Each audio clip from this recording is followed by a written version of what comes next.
হ্যাঁ তো ম্যাডাম বলুন। ইন্সপেক্টর স্যার, আমি বলছি আপনাকে, কয়েক মাস আগে আমার কাছে একটা কল এসেছিল। ওই লোকটা আমায় বলেছিল ওর নাম প্রতীক, আর ও এটাও বলেছিল যে ও একটা ফিল্ম প্রডিউস করতে চলেছে।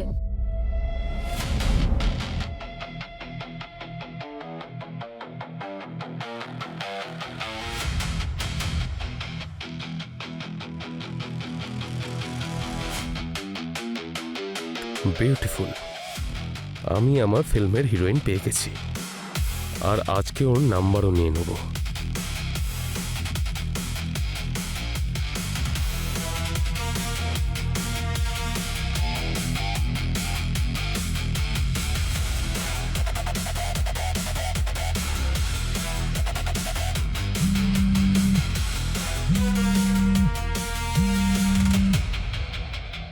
হ্যালো। হ্যালো, সুনয়না ম্যাডাম, আমার নাম হলো প্রতীক। আমি একটা ফিল্ম প্রডিউস করছি, আর সেই জন্যই আপনার সঙ্গে একবার দেখা করতে চাইছি। কারণ আমি আপনাকে অ্যাজ আ হিরোইন ওখানে কাস্ট করতে চাই। আর যদি আপনি একটা দেখা করার সময় আমাকে দেন, তাহলে সামনাসামনি বসে সমস্ত কিছু ফাইনাল করে নিতে পারবো। ঠিক আছে, আপনি একটা কাজ করুন, কাল বিকেলে 4টের সময় আমার বাড়িতে চলে আসুন, আমি অ্যাড্রেস পাঠিয়ে দিচ্ছি। Thank you so much.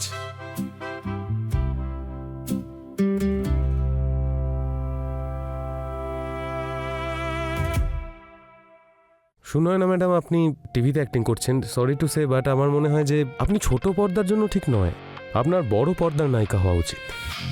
আর আমি পুরোপুরি নিশ্চিত যে এই সিনেমাটা করার পর আপনি পুরো পৃথিবীতে ফেমাস হবেন। এই সিনেমাটা একজন বোকা বোকা ছেলে আর একজন হিরোইনের love story, and trust me, আজ অবধি এরকম সিনেমা তৈরি হয়নি। আর আমার ফার্স্ট আর লাস্ট চয়েস হিরোইনের জন্য আপনিই ছিলেন এই সিনেমার জন্য। যদি আপনি না করে দেন এই সিনেমাটা করার জন্য, তাহলে ট্রাস্ট মি, আমি সিনেমাটাই বানাবো না। ডিরেক্টরকে সেটা নিয়ে আপনি টেনশন করবেন না। This is a big banner film. এর ডিওপি, ডিরেক্টর সবাই ইন্ডাস্ট্রির টপ টপ লোক হবে, আর এটা আমরা পুরোটাই ফরেনে শ্যুট করব। Wow, that's great. অফকোর্স আমি ফিল্মটা করতে চাই, আমি করব।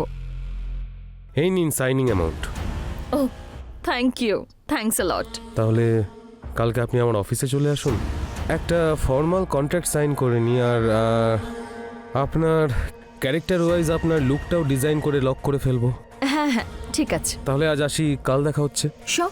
Thank you so much. Thank you.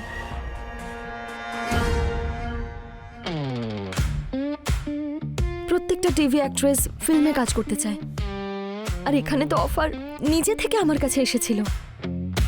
আমি খুব এক্সাইটেড ছিলাম স্যার, আর প্রতীকও আমাকে একটা ভালো অফার দিচ্ছিল, আর ও আমাকে খুব ভালো অ্যাডভান্সও দিয়ে দিয়েছিল sir.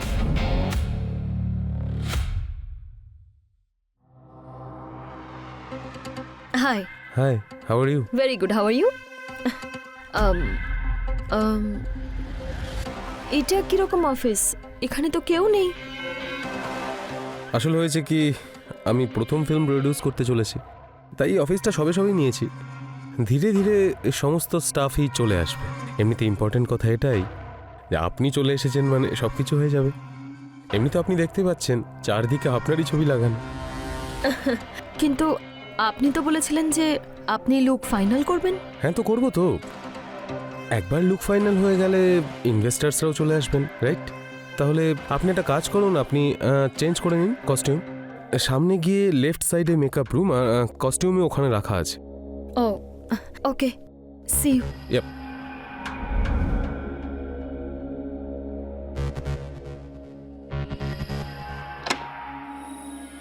May I come in? Yeah sure.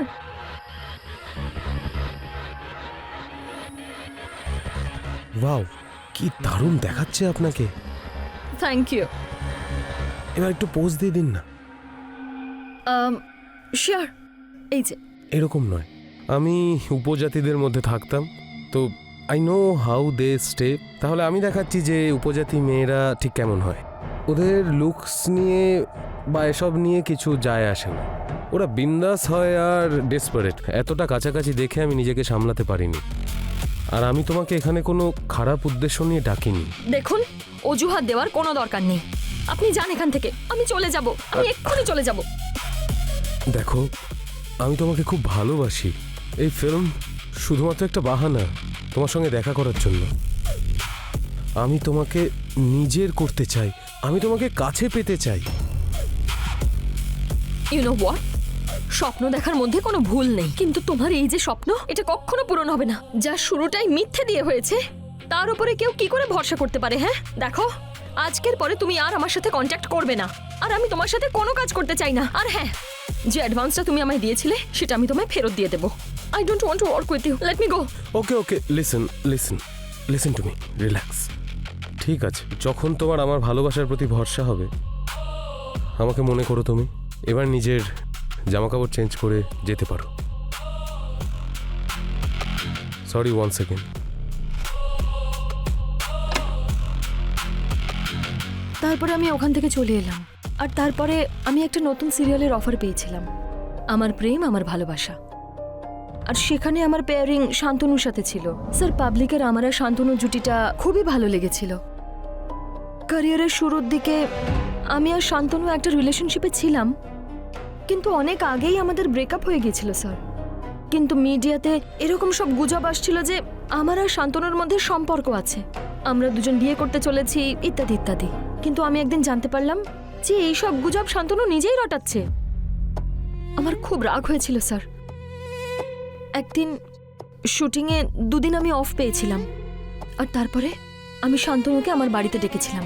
আচ্ছা, তোমার সমস্যাটা কি বলো তোমায়? আরে এরকম গুজব ছড়ালে টিআরপি বেড়ে যায়। আমরা লাইম লাইটে আসি, আর এমনিতেও আমরা একসাথে থেকেছি। আমাদের সম্পর্ক শুধুমাত্র তোমার জন্য শেষ হয়েছে। আমি তো আজকেও তোমাকেই ততটাই ভালোবাসি। শোনো, তোমার এসব ফালতু কথা না বন্ধ করো। আরে একসাথে 4টে মেয়ের সাথে অ্যাফেয়ার করাকে ভালোবাসা বলে না। অ্যান্ড বাই দ্য ওয়ে, তোমার এই যে মুখটা না, তোমার এই মুখটা দেখতেও আমার অসহ্য লাগে। আজ থেকে তুমি আমার জন্য শুধু একজন কোস্টার, ব্যাস। ধোয়া তুলসী পাতা তুমিও নাও। আর আমার পুরো বিশ্বাস আছে যে আমার পরে তুমি যাকেই পেয়েছো না, সে ভালোবাসার ব্যাপারে আমার থেকে ভালো নিশ্চয়ই নয়।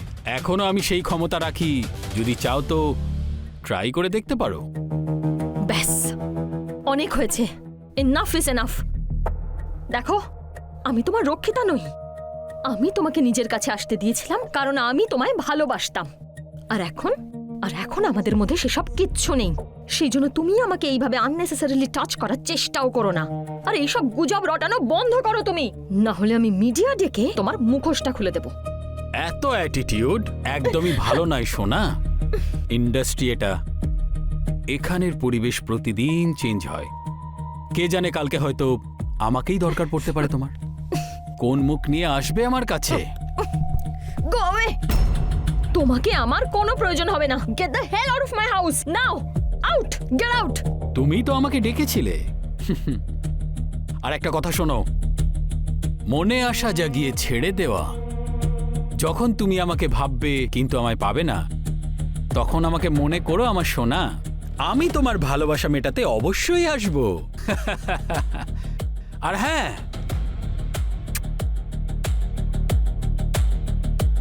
শান্তনুর এই ব্যবহারে আমার মুডটা একদম খারাপ হয়ে গিয়েছিল স্যার। আর ও যাওয়ার পরে আমি নিজেকে নর্মাল করার জন্য খুব ড্রিঙ্ক করছিলাম, আর তখনই দরজায় বেল বাজলো।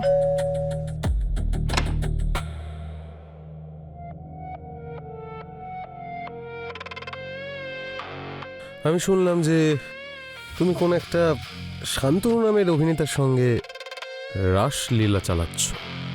তুমি ড্রিঙ্ক করেছো, এরকম বাইরে দাঁড়িয়ে তামাশা করো না, ভেতরে চলে এসো। শিওর? Come in.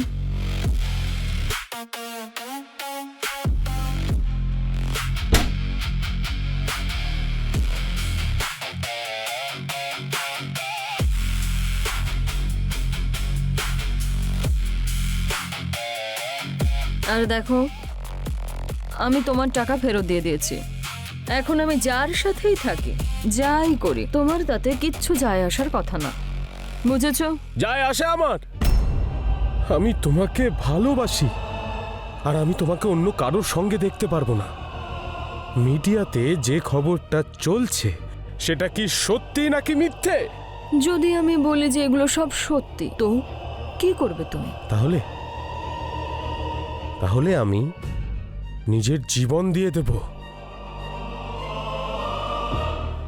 1, 2, 2 কি করছো?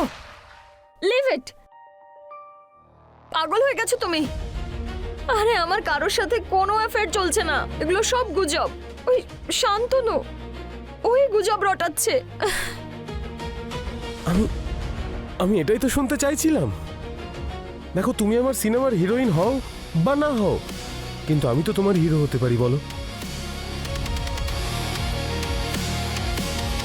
কিন্তু আমার জীবনের হিরো হওয়া এতটাও সহজ নয়।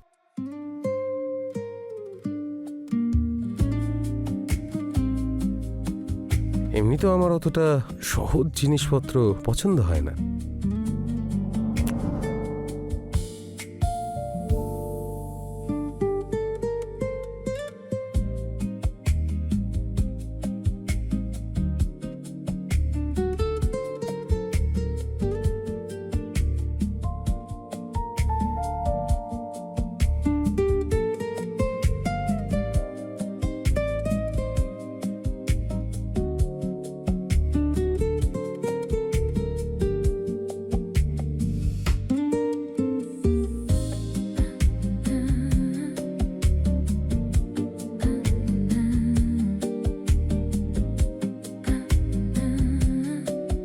সেদিন আমি প্রতীকের সাথে সব সীমা পেরিয়ে গিয়েছিলাম। হয়তো আমি ড্রাঙ্ক ছিলাম, আর তারপরে আমি শুটিং নিয়ে ভীষণ বিজি হয়ে গিয়েছিলাম। দিন রাত আমার শুটিং চলতো, আর তার মধ্যে আমি অন্য কিছু ভাবার সময়ই পাইনি।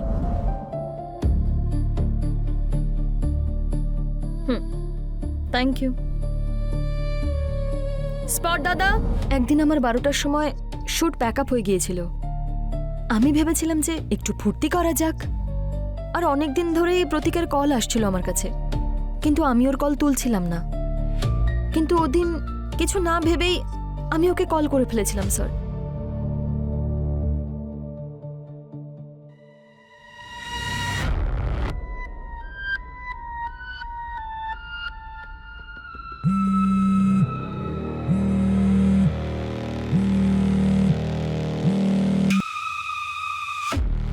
শেষ অবধি তোমার আমার কথা মনে পড়লো।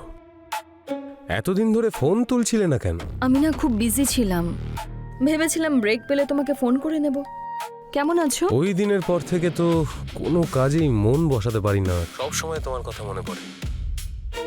আচ্ছা শোনো না, আমি বাড়িতে একাই আছি, পারলে চলে এসো।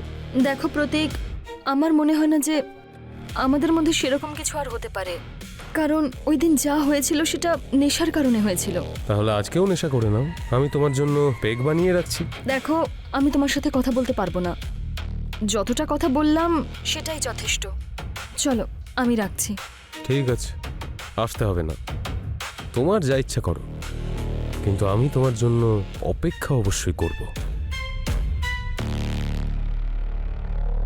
আমি নিজেকে আটকানোর খুব চেষ্টা করেছিলাম স্যার, কিন্তু এতদিনের ব্যস্ততায় আমি খুব ক্লান্ত হয়ে পড়েছিলাম, আর আমার মন শান্তি পাওয়ার কয়েকটা মুহূর্ত খুঁজছিল। হয়তো সেই শান্তি আমি শুধু প্রতীকের কাছেই পেতে পারতাম। আমি কেমন যেন অজানা আকর্ষণে প্রতীকের বাড়ি চলে গিয়েছিলাম। আমাকে দেখেই প্রতীক বুঝে গিয়েছিল যে আমি হার মেনে নিয়েছি আর ওর সামনে সারেন্ডার করে দিয়েছি, আর সেটা বুঝতে পারতেই প্রতীক একদম ওয়াইল্ড হয়ে গিয়েছিল। আর তারপরে আমি কেমন অ্যাডিক্টেড হয়ে গিয়েছিলাম। আমরা সব সময় দেখা করতাম, কখনো ও আমার বাড়িতে আসতো, না হলে কখনো আমি ওর বাড়িতে চলে যেতাম। একদিন আমি শ্যুট করছিলাম, আর তখনই ওর কল এলো। ও আমাকে বলল যে বাইরে ও গাড়িতে আমার জন্য ওয়েট করছে। আমি শ্যুট থেকে ব্রেক নিয়ে ওর সাথে দেখা করার জন্য বাইরে এলাম।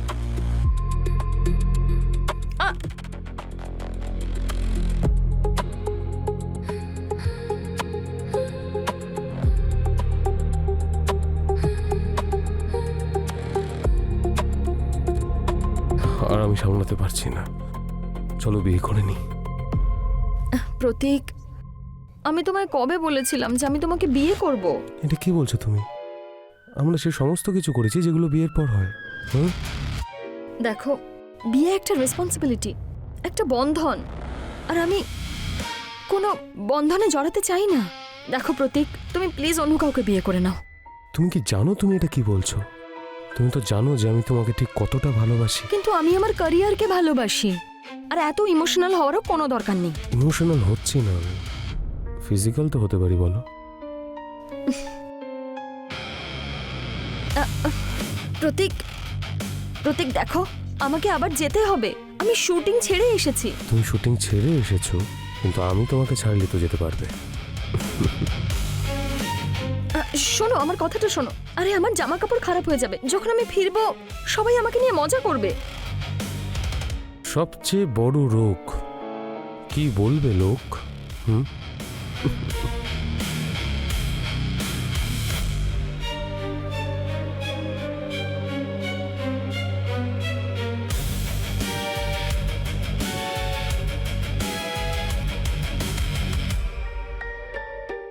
এবার যখনই প্রতীক আমার সাথে দেখা করত, প্রত্যেকবারই বিয়ের কথা বলতো। কিন্তু আমি বিয়ে জিনিসটাকে ঘৃণা করি, আর আমি প্রতীকের থেকে মুক্তি চাইছিলাম। তারপর একদিন যখন প্রতীক আমার বাড়িতে এসেছিল, তখন টিভিতে নিউজ চলছিল ইন্ডিয়ান টেলিভিশন অ্যাওয়ার্ডসে আমাকে আর শান্তনুকে বেস্ট জুটির জন্য মনোনীত করা হয়। আমার ভীষণ আনন্দ হচ্ছিল স্যার। সেদিন শান্তনুর কল এসেছিল, আর ও আমাকে কনগ্রাচুলেটও করে, আর এটাও বলেছিল যে অ্যাওয়ার্ড পাওয়ার খুশিতে ও নিজের বাড়িতে একটা পার্টি রেখেছে। কিন্তু প্রতীক আমাকে ওখানে যেতে আটকাচ্ছিল। কিন্তু আমি প্রতীককে স্ট্রিক্টলি বলে দিয়েছিলাম স্যার যে ও আমার পার্সোনাল লাইফে যেন ইন্টারফেয়ার না করে। আর আমি আমার আনন্দ সেলিব্রেট করার জন্য শান্তনুর সাথে ওর বাড়িতে চলে গিয়েছিলাম। এখানে তো কেউ নেই, তুমি যে বলেছিলে পার্টি হবে। হ্যাঁ, পার্টি হবে তো, তোমার আর আমার পার্টি। আচ্ছা, এখানে বেকার লোকেদের ডেকে কি লাভ?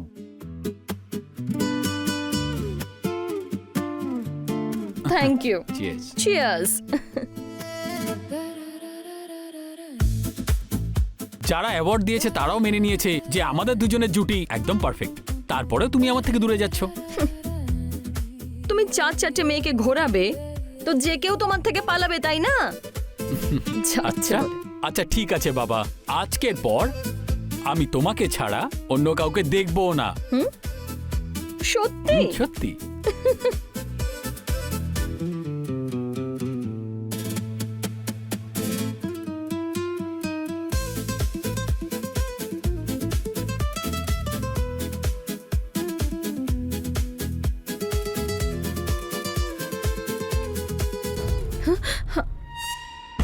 বাহ, এখানে তো দারুণ রাসলীলা চলছে দেখছি। আমি কখনো ভাবিনি যে তুমি এতটা নিকৃষ্ট। দেখো, আমি তোমাকে আগেও বলেছি আমি তোমাকে ভালোবাসি না। তাহলে এতদিন যেটা করছিলে সেটা একটা নাটক ছিল। আমি তোমাকে ছাড়বো না।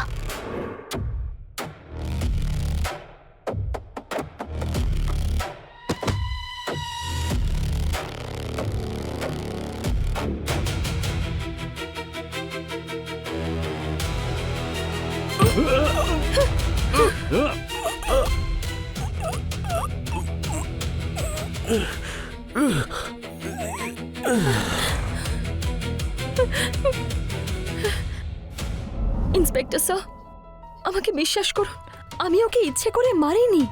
আপনি মারেননি, কিন্তু সিচুয়েশনটা এমন তৈরি করে দিয়েছিলেন যেখানে সব সময় খারাপই হয়।